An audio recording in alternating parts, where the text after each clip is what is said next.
Hello guys, welcome to my channel. நான் உங்கள் யுவராஜ். நீங்கள் பார்த்து கொண்டிருப்பது யூ சீரியஸ் யுவராஜ். இன்றைக்கி நம்ம எதை பற்றி பார்க்க போகிறோம்னா, கேரளாவில் நடந்துட்டு இருக்க பிரேக்கிங் நியூஸை பற்றி தாங்க பார்க்க போகிறோம். ஃபஸ்ட்டு அதை பற்றி என்ன, மத்திய கிழக்கு பகுதியில் நடந்துட்டு இருக்க போர் காரணமாக கிட்டத்தட்ட கேரளாவில் 40% ஆஃப் ரெஸ்டாரண்ட்ஸ், உணவகங்கள் மற்றும் ஹாஸ்டல்ஸ், ரெஸ்டாரண்ட்ஸ் நிறைய இது இன்றைக்கி மூடப்பட்டிருக்குங்க. இது இப்போதைக்கு வந்திருக்க நியூஸ், பிரேக்கிங் நியூஸ் இது.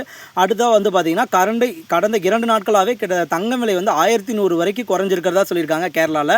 அடுத்த மூணாவது விஷயம் எதை பற்றி ஸ்வர்ண கேரளம் SK44ன்னு சொல்லக்கூடிய லாட்ரி சீட் வந்து கிட்டத்தட்ட ப்ரைஸ் மணி வந்து 1 லட்சமாக சொல்லியிருக்காங்க இன்றைக்கி. அடுத்ததாக வந்து பார்த்திங்கன்னா, கிட்டத்தட்ட 8 மாவட்டங்களுக்கு வெப்ப அலைச்சல் காரணமாக ஹீட் வேவ் அலர்ட் கொடுத்துருக்காங்க இன்றைக்கி கேரளாவில். இதுவும் ஒரு முக்கியமான விஷயமாக பார்த்துருக்கு. கும்பமேளா கேல்னு சொல்லக்கூடிய மோனாலிசா போஸ்லே அவர்கள் திருமணத்திற்கு பிறகு கேரளாவில் செட்டில் ஆக போகிறதா சொல்லியிருக்காங்க. இது வரைக்கும் வந்திருக்க நியூஸுங்க. மேலும் அப்டேட்ஸ்களுக்கு நம்ம சேனலில் அடுத்தடுத்த நியூஸ்க்கோசரம் வெயிட் பண்ணுங்கள். எவரி 2 hours ஒன்ஸ் நியூஸ் வந்துகிட்டே இருக்குங்க.